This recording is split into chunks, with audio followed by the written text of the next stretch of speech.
Si se entiende por revolución, ¿cómo se debe entender la violenta sustitución de hombres y creación de nuevos institutos? ¿Quién podrá negarle al fascismo el carácter y el alcance de una vasta y profunda revolución destinada a influir en el curso de la civilización? El Estado corporativo es la creación típica y el orgullo legítimo de la revolución fascista. Las dificultades inherentes a toda innovación radical serán superadas. Solo con el fascismo, el pueblo italiano, por encima y más allá de las grotescas mentiras convencionales del sufragio demoliberal, ha llegado a ser parte integrante del Estado. Mensaje para el 28 de octubre de 1926. Para comprender exactamente lo que es hoy el sindicalismo fascista, hay que recordar lo que fue Italia en los años inmediatos a la postguerra. La memoria es flaca, pero quienes han asumido la grave responsabilidad de guiar un pueblo, tienen la obligación de poseer una memoria fría y tenaz. Pueden perdonar, pero no deben olvidar nada. Entonces la Italia de la postguerra, la Italia sindical de la postguerra, porque hoy queremos limitarnos a un solo aspecto de la política italiana de aquel tiempo, la Italia sindical de la postguerra representaba el reino de la utopía, de la ilusión y de la confusión. Todos aquellos partidos que hemos liquidado inexorablemente, los partidos llamados subversivos, consideraban a la masa obrera, la de los talleres y el campo, como una especie de rebaño electoral, que de cuando en cuando debía depositar un famoso papel en la urna, para demostrar con esta solemne y ahora ya documentadísima mentira constitucional, que el pueblo es soberano. Además tuvimos la ilusión, que llamaré oriental, de creer que basta nivelar el género humano para hacerlo feliz. Esto es una estúpida locura. La naturaleza es el reino de la desigualdad. En la sociedad se puede partir de un mínimo denominador común, pero la naturaleza, la fuerza de las cosas, la vida misma de los pueblos, inducen a desigualdades necesarias. Como en los individuos, en las categorías sociales, así en las naciones hay pueblos en marcha hacia el horizonte, pueblos que están parados y pueblos que mueren. Cuando el fascismo se apoderó del Valle del Po y anuló todas las organizaciones antifascistas, esto es, todas las organizaciones antirrevolucionarias, y la contrarrevolución antifascista va de la anarquía al liberalismo, nos encontramos con el problema sindical en las manos. Millares de campesinos, millares de braceros, vinieron a engrosar nuestras filas. Nuestros adversarios, nuestros enemigos, pensaban que estos hombres eran prisioneros. Somos tan francos en nuestras cosas, tan claros en el reconocimiento de la realidad, que podemos incluso conceder que una parte alícuota de aquellos hombres no comprendiese bien a dónde iban. Pero hoy todo ha pasado, todo es lejano hasta en la memoria, hoy las masas rurales del campo italiano son firmemente devotas del régimen fascista, de la causa de la revolución. No es esto solo, sino que esta penetración, que durante algunos años se limitaba a la masa rural, que se encontraba en condiciones especiales, hoy se va realizando también en el llamado proletariado de las grandes urbes. Estamos penetrando en ambientes y en fortalezas que parecían cerradas a nuestras conquistas, sobre todo, estamos penetrando en las almas. Todavía hay que mejorar cualitativamente a nuestras masas, hacer circular la linfa vitalísima de nuestra doctrina en el organismo sindical italiano. Cuando todas estas condiciones se cumplan, pasaremos audaz, pero metódicamente, a la tercera y última fase, la fase corporativa del Estado atelino. El siglo actual tendrá una nueva economía. Como el siglo XIX ha visto la economía capitalista, el siglo XX verá la economía corporativa. No hay otro modo, camaradas, de superar la trágica antítesis de capital y trabajo, base de la doctrina marxista, que nosotros hemos superado. Hay que poner en el mismo plano capital y trabajo, hay que darle al uno y al otro iguales derechos e iguales deberes. Solo en el plano de las ideas se concilian los intereses.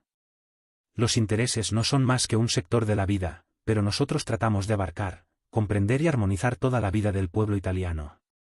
Por esto, en cada momento de la jornada, en cada segundo de vuestro trabajo, ante las cosas grandes como ante las pequeñas, os debéis considerar soldados de la revolución, dispuestos a defenderla, aquí y fuera de aquí, con vuestro brazo, con vuestra sangre, con vuestra vida. En el Congreso de los Sindicatos Fascistas, 7 de mayo de 1928. La gran novedad legislativa de la revolución fascista, su gran originalidad es esta, el reconocimiento del sindicato como órgano de derecho público. ¿Y qué significa el sindicato, órgano del derecho público? Significa que el sindicato no está ya fuera del Estado, ni contra el Estado, sino en el Estado, reconocido por él y, en consecuencia, con el derecho de representar todas las categorías y de imponer a todas las categorías una contribución sindical obligatoria. Para la reforma de la Constitución, 12 de mayo de 1928. El capitalista tal y como lo pintaba la literatura presocialista no existe ya. Se ha verificado una separación entre capital y gestión, entre industrial y capitalista. El capital con el sistema de las sociedades anónimas por acciones, se ha dilatado hasta pulverizarse. Los poseedores del capital de una empresa, por medio de la posesión de acciones, son a menudo casi incontables.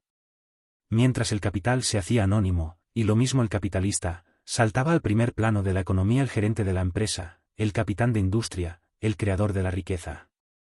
El mismo empleo de la terminología militar viene a probar que los industriales pueden ser definidos en el campo de la producción como el mando y la oficialidad del gran ejército del trabajo. De aquí se deducen consecuencias que pronto estudiaremos. La producción de la riqueza pasa del plano de los fines individuales al de los fines nacionales. De esta nueva posición político-moral se derivan nuevos deberes y auténticas necesidades. La colaboración, más aún que por las leyes, las instituciones o la voluntad, viene impuesta por la fuerza de las cosas, esto es, por la fase actual de la economía. Esta colaboración hay que interpretarla y realizarla en todo su vasto significado. Los obreros, como la tropa, son los elementos indispensables para la batalla, y la victoria es también el resultado de las relaciones que se establecen entre oficiales y soldados. La colaboración ha de ser abierta, leal, sin repliegues ni reservas. Ahora y siempre la acción y el ejemplo valen más que las propagandas verbales. Así en el sistema fascista, los obreros no son ya los explotados, según la vieja terminología, sino colaboradores, productores, cuyo nivel de vida de elevarse, material y moralmente, según lo permitan el momento y las circunstancias. Yo afirmo que en tiempo de crisis al obrero le conviene en su propio interés aceptar una disminución de salario, pero una vez superada la crisis, al industrial le conviene, en su propio interés, volverlo a aumentar, equilibrando de nuevo la situación. No es posible en Italia, por razones demasiado obvias, la política de los altos salarios que ha preconizado Ford, pero tampoco es aconsejable la política de los salarios bajos, la cual al deprimir el consumo de la gran masa, acaba por perjudicar a la industria misma. A los industriales, 22 de junio de 1928.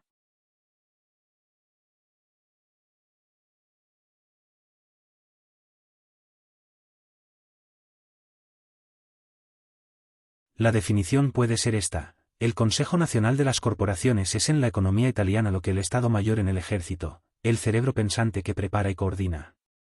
La semejanza militar no os desagradará, porque la economía italiana tiene que combatir, en verdad, una ruda e incesante guerra que requiere un Estado Mayor, mandos y tropas que se hallen a la altura de la situación para la misión que se les confía. En el artículo 12 está toda la corporación, tal como la entiende y la quiere el Estado fascista. En las corporaciones, el sindicalismo fascista encuentra su meta. El sindicalismo, de cualquier índole, tiene un proceso que podría llamarse común, salvo en los métodos. Se comienza con la educación del individuo a la vida asociativa, se continúa con la estipulación de los contratos colectivos, se efectúa la solidaridad de asistencia de mutuales, se perfecciona la habilidad profesional. Pero mientras el sindicalismo socialista, por el camino de la lucha de clases, desemboca en la política con su programa final de supresión de la propiedad privada y de la iniciativa individual, el sindicalismo fascista, a través de la colaboración de las clases, desemboca en las corporaciones, que dan a la colaboración armonía y sistema, defendiendo la propiedad pero elevándola a función social, respetando la iniciativa del individuo, pero en el ámbito de la vida y de la economía de la nación. El sindicalismo no puede ser un fin en sí, o se convierte en socialismo político o en corporaciones fascistas. Solo en las corporaciones se realiza la unidad económica en sus diversos elementos: capital, trabajo, técnica. Solo a través de ellas, es decir, a través de la colaboración de todas las fuerzas convergentes en un solo fin, está asegurada la vitalidad del sindicalismo. Y solo con un aumento de la producción, por tanto, de riqueza, el contrato colectivo puede garantizar condiciones mejores a los trabajadores. En otros términos, sindicalismo y corporaciones son interdependientes y se condicionan mutuamente. Sin sindicalismo no puede existir la corporación, pero sin corporación el sindicalismo concluye, después de la primera fase, por agotarse en una acción de detalle, ajena al proceso productivo, espectador y no actor, estático y no dinámico. Esto es lo que ocurre en todos los países de Occidente, donde el sindicalismo, no pudiendo llegar a lo que llaman socialización de los medios de producción y de intercambio, ni tampoco a las corporaciones como llegó en Italia, o se hace socialista o se empeña en batallas que casi siempre terminan en desastres. Y es que el sindicalismo llega a un punto en el cual debe convertirse en otra cosa o reducirse a la administración ordinaria. Por este razonamiento, atribuyo la máxima importancia al artículo 12 de la ley, y por esto afirmó la originalidad y la fuerza de esta institución en la cual las corporaciones encuentran su expresión no tan solo económica sino también política y moral. En el Consejo Nacional de las Corporaciones, 22 de abril de 1930. La ordenación sindical corporativa, nunca es superfluo repetirlo, es la piedra angular del Estado fascista, la creación que da originalidad a nuestra revolución. Esta ordenación con la cual el problema secular y milenario de las relaciones entre las clases, más agudo y más áspero que nunca en el actual periodo de civilización capitalista, ha sido afrontado y resuelto, esta ordenación es inseparable del régimen, porque lo identifica, lo distingue, lo destaca claramente de todos los demás. ¿El Estado fascista es corporativo, o no es fascista? Que lo entiendan de una vez para siempre dos categorías de personas, los trascendentales y los retardatarios. La ordenación sindical, esto es, la organización económica de la nación, ha superado las arduas pruebas de este quinquenio. Nadie ha prometido jamás que el régimen corporativo iba a dar inmediata y abundante riqueza a todos los italianos. La organización económica de la nación se subordina a esta en beneficio de todos los individuos que la componen. Punto. Discurso sobre la crisis económica mundial, 19 de octubre de 1930. Italia, a mi juicio, debe seguir siendo una nación de economía mixta, con una fuerte agricultura, que es la base de todo. Hasta tal punto es esto cierto, que el pequeño despertar de la industria que se ha verificado en estos últimos tiempos, se debe según la unánime opinión de todos los peritos en la materia, a las buenas cosechas agrícolas de estos últimos años. Una industria pequeña y media sana, una banca que no especule y un comercio que cumpla su insustituible misión de llevar, rápida y racionalmente, las mercancías a los consumidores. Pero el punto que más ha apasionado a esta asamblea es el que pretende dar al Consejo Nacional de las Corporaciones, poderes legislativos. Algunos, anticipando los tiempos, han hablado ya del fin de la actual Cámara de Diputados. ¿Explíquemenos? La actual Cámara de Diputados debe disolverse porque ha concluido ya la legislatura. Segundo, como no hay tiempo suficiente en estos meses para crear nuevas instituciones corporativas, la nueva Cámara será elegida por el mismo método del año 1929. Pero la Cámara, en cierto modo, deberá decidir su propio destino. ¿Hay por ahí fascistas que quieran llorar ante esta hipótesis? De todos modos sepan que nosotros no enjuagaremos sus lágrimas. Es perfectamente comprensible que un Consejo Nacional de las Corporaciones sustituya en toto a la actual Cámara de Diputados. La Cámara de Diputados no me ha gustado nunca. En el fondo esta Cámara de Diputados es ahora anacrónica hasta en su título. Se trata de una institución que hemos encontrado y que es extraña a nuestra mentalidad, a nuestra pasión de fascistas. La Cámara presupone un mundo que nosotros hemos demolido, presupone pluralidad de partidos y a veces incluso salir a los caminos a atracar la diligencia.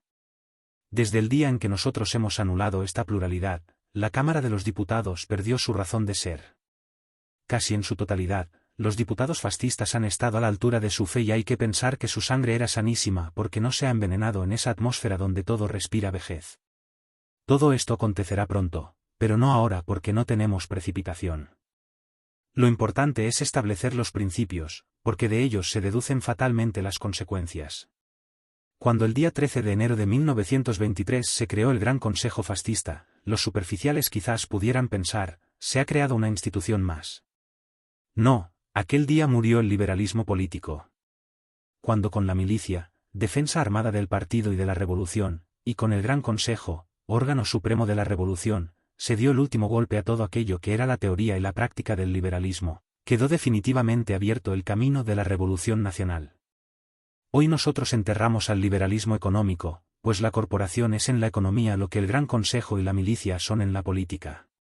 El corporativismo es la economía disciplinada, y por tanto también vigilada, pues no cabe pensar en una disciplina que no lleve una vigilancia consigo.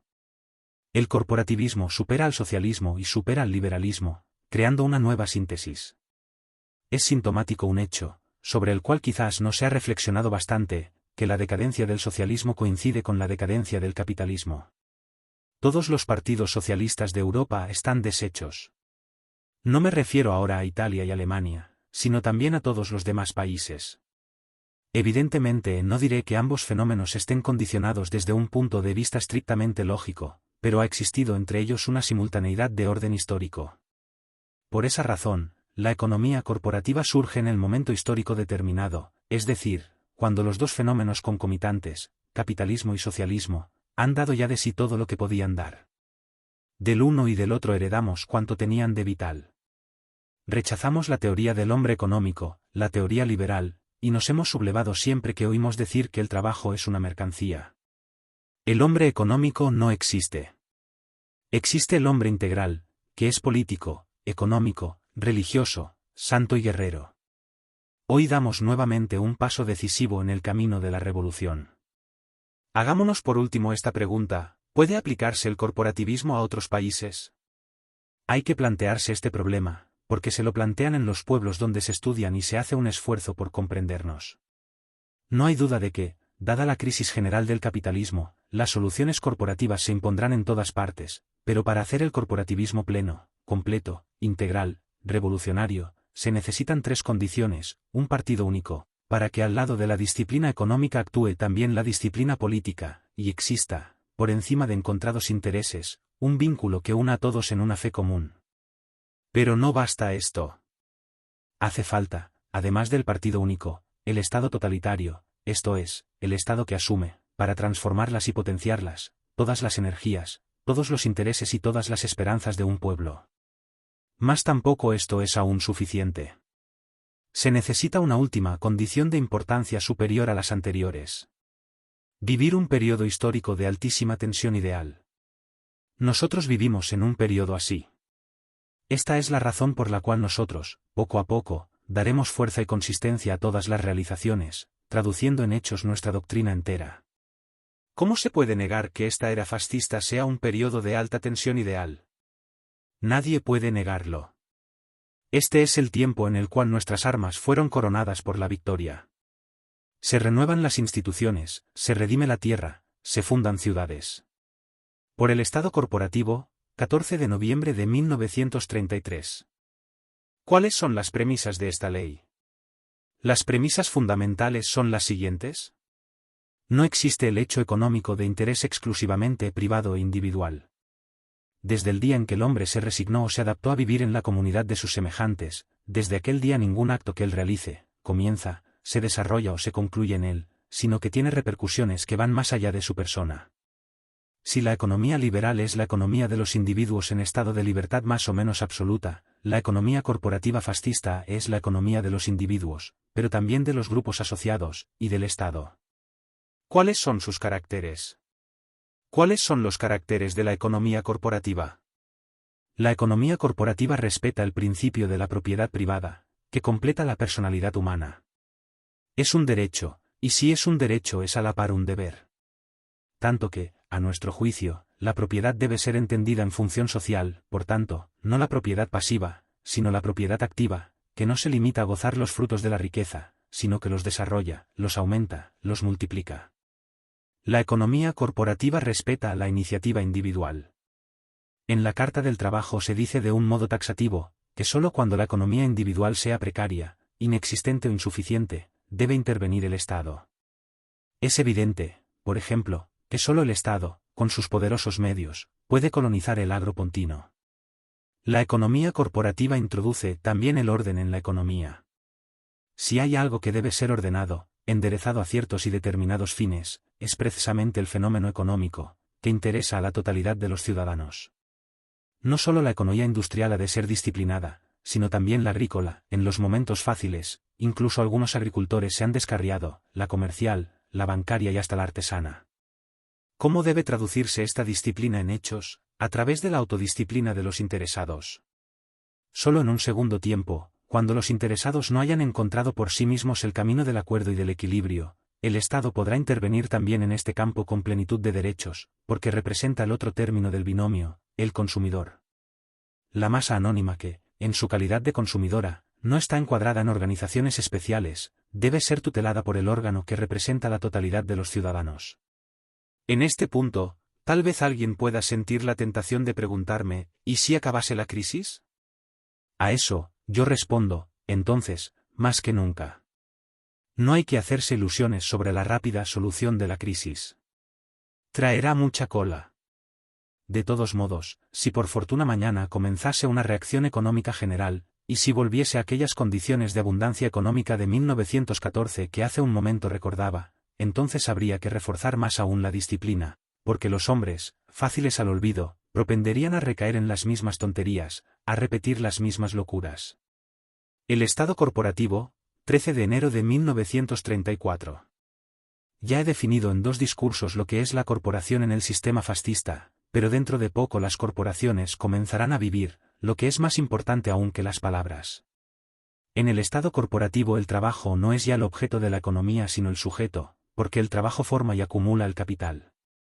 Las corporaciones vivirán porque las leyes, punto de partida y no de llegada, y más aún una necesidad histórica y vital, las han creado, y porque, en torno a ellas, el partido mantendrá la atmósfera necesaria y los hombres pensarán y obrarán en revolucionarios. El fascismo restablece en el mundo contemporáneo los equilibrios necesarios, incluyendo entre ellos el del hombre y la máquina. Esta puede subyugar al individuo, pero se plegará ante el Estado, el cual la volverá a poner al servicio del hombre y de la colectividad como instrumento de liberación, no como acumuladora de miseria. Y como no se puede continuar vertiendo eternamente el vino nuevo en odres viejos, y como el parlamentarismo ya no puede caer más bajo, pues donde no ha muerto agoniza, es claro, lógico y fatal que las corporaciones superen, en tanto que son sistema representativo, a esta institución que nos viene del otro siglo, producto de una determinada corriente de ideas, ya agotada en su ciclo histórico. Síntesis del régimen, 18 de marzo de 1934. Me hacen reír aquellos que hablan todavía, reír y llorar, las 2 cosas a la vez, aquellos que hablan todavía de una economía liberal. Pero si las 3/4 partes de la economía italiana industrial y agrícola están en brazos del Estado. Y si yo tuviese ganas, que no tengo, de introducir en Italia el capitalismo de Estado o el socialismo de Estado, que es el revés de la medalla, tendría hoy las condiciones necesarias, suficientes y objetivas para hacerlo. La situación económica, 26 de mayo de 1934. Los que sienten nostalgias del pasado, hablan de la crisis. No se trata de una crisis en el sentido tradicional, histórico, de la palabra, se trata del tránsito de una fase de la civilización a otra. La economía que antes cargaba el acento sobre el provecho individual, hoy se preocupa del interés colectivo. Ante este declive confirmado e irremediable, hay 2 soluciones para dar la disciplina necesaria a la producción. La primera consistiría en estatificar toda la economía de la nación. Es una solución que rechazamos, entre otras cosas, porque no queremos multiplicar por 10 el número, ya imponente, de burócratas. La otra solución es la que imponen la lógica y el desarrollo de las cosas. Es la solución corporativa, o sea la autodisciplina de la producción, confiada a los productores. Discurso a los obreros de Milán, 6 de octubre de 1934. Esta asamblea no es solamente imponente por el número de los que en ella participan, sino por la originalidad absoluta de su carácter y sus objetivos. Es una asamblea revolucionaria, esto es, una de esas que obran con método y con entusiasmo para determinar en las instituciones, en las leyes y en las costumbres, las transformaciones políticas y sociales que han llegado a ser necesarias en la vida de un pueblo. Formadas las 22 corporaciones, desde hoy comienzan su vida efectiva y operante cada una en su sector, y todas juntas, para los problemas de orden general, es decir político, en esta asamblea que hoy comienza también ella a vivir y sustituirá, en su hora, a otra institución que pertenece a una fase histórica sobrepasada. Habrá que repetir una vez más que las corporaciones no son un fin en sí, sino instrumentos para alcanzar determinados fines. Esto ahora, es ya un lugar común. ¿Cuáles son sus objetivos? En el interior una organización que acorte, gradual e inflexiblemente, la distancia entre las posibilidades máximas y las mínimas o nulas de la vida. ¿Es lo que yo llamo la más alta justicia social? En este siglo no se puede admitir la imposibilidad de mejorar la miseria material, solo hay que rendirse ante la triste fatalidad de la miseria fisiológica. No puede durar el absurdo de la carestía artificiosamente provocada. Esto demuestra la clamorosa insuficiencia del sistema. El siglo pasado proclamó la igualdad de los ciudadanos ante la ley, y fue una conquista de un alcance formidable. El siglo fascista mantiene, más aún, consolida este principio, pero le añade otro no menos fundamental, la igualdad de los hombres ante el trabajo, entendido como deber y como derecho, como alegría creadora que debe ensanchar y ennoblecer la existencia, no mortificarla o deprimirla. Tal igualdad de base no excluye, al contrario, exige la más neta distinción de jerarquías, desde el punto de vista de las funciones, del mérito y de la responsabilidad. Ante el exterior, las corporaciones tienen como objetivo aumentar sin descanso la potencia global de la nación para los fines de su expansión en el mundo. Está bien que afirmemos el valor internacional de nuestras organizaciones, porque solo en el terreno internacional se medirán las razas y las naciones, cuando Europa, dentro de algún tiempo, a pesar de nuestro firme y sincerísimo deseo de colaboración y de paz, llegue de nuevo a otra encrucijada de su destino. Hoy, 10 de noviembre del año 13, la gran máquina se pone en marcha. No hay que esperar milagros inmediatos. Al contrario, no hay que esperar ningún milagro, sobre todo si continúa el desorden político, económico y moral que sufre una parte tan grande del mundo. El milagro no pertenece a la economía. A la política, de la cual la economía es un elemento y una fuerza, pertenecen la voluntad, la organización y el método. Hay que prepararse a una fase experimental más o menos larga, y es preciso respecto al rendimiento, contar más que con la eficacia de las cosas, con las indispensables correcciones de la mentalidad de los hombres y con su selección en las pruebas cruciales. Lo que ya está aconteciendo por obra del fascismo. Una vez reconocido que la crisis es de sistema y cuanto ha sucedido y está sucediendo la confirma, hay que ir valientemente hacia la creación de un sistema nuevo, el nuestro, la economía disciplinada, potenciada, armonizada, sobre todo teniendo en cuenta la unidad colectiva de los productores mismos, emprendedores, técnicos, obreros, a través de las corporaciones creadas por el Estado, el cual representa la totalidad y por tanto también la otra faz del fenómeno, el mundo del consumo. Del desarrollo que pueda tener la ordenación corporativa en Italia y en otros países, desde el punto de vista de la creación y distribución de bienes, es prematuro hablar, el nuestro es un punto de partida, no de llegada. Pero como el corporativismo fascista representa el hecho social de la revolución, empeña categóricamente a todos los hombres del régimen, donde quiera y como quiera que hayan sido encuadrados, a garantizar su desarrollo y su fecunda duración. El nacimiento de las corporaciones ha despertado, y no solo en Italia, muchas esperanzas en estos tiempos de confusión universal y de aguda miseria y fuerte tensión política. Estas esperanzas no deben derrumbarse y no se derrumbarán. Se puede contar seguramente con la fe y con la voluntad de los hombres, pero todavía más con la lógica de los principios que desde el lejano 1919 guían hacia el futuro la triunfante revolución de las camisas negras. En la Asamblea de las Corporaciones, 10 de noviembre de 1934.